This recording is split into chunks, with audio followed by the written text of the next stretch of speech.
प्रिया कुमारी जो इशू तारीख़ जो हिकिड़ो उहो गुमनाम इशू आहे जेको ज़ाहिर थींदे थींदे वरी गुम थी वेंदो आहे। आख़िर प्रिया कुमारी संगरार शहर जी हिकिड़ी हिंदू कम्यूनिटी जी हिकिड़ी न्याणी आहे। आख़िर हुनजो ॾोह कहिड़ो आहे जो हुनखे एतिरनि सालनि ताईं जिबरन क़ैद कयो वियो आहे।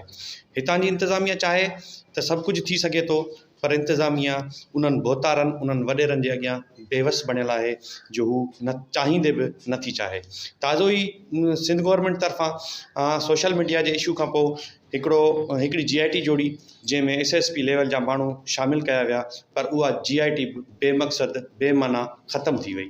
GIT हुकूमत तरफ़ां ठाहिण जो मतिलबु इहो ई हूंदो आहे त इशू खे दॿाइजे।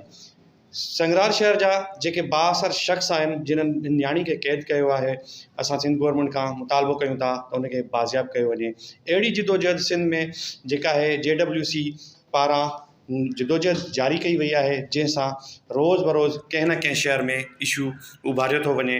अॼु बि उन साॻे इशू ते JWC जे मरकज़ी जनरल सेक्रेटरी ज़ुल्फ़कार ख़ासकली जी अॻवानी में धूड़ शहर में जेका सो रैली कढी वई आहे ऐं इहा घुर कई वई आहे त प्रिया कुमारी खे बाज़ियाब कयो। प्रिया कुमारी आख़िर किथे आहे? इहो हिकिड़ो सुवालु आहे हिन रियासत खां, जेको हींअर इंटरनेशनल इशू थी वियो आहे त आख़िर पंहिंजे मुल्क जी खुआरी छो था खणो? हिन नंढड़ी मासूम प्रिया कुमारी खे बाज़ियाब करे ऐं तव्हांजे अवाम ऐं हुनजे वारसनि मां बेचैनी ख़तमु कई वञे।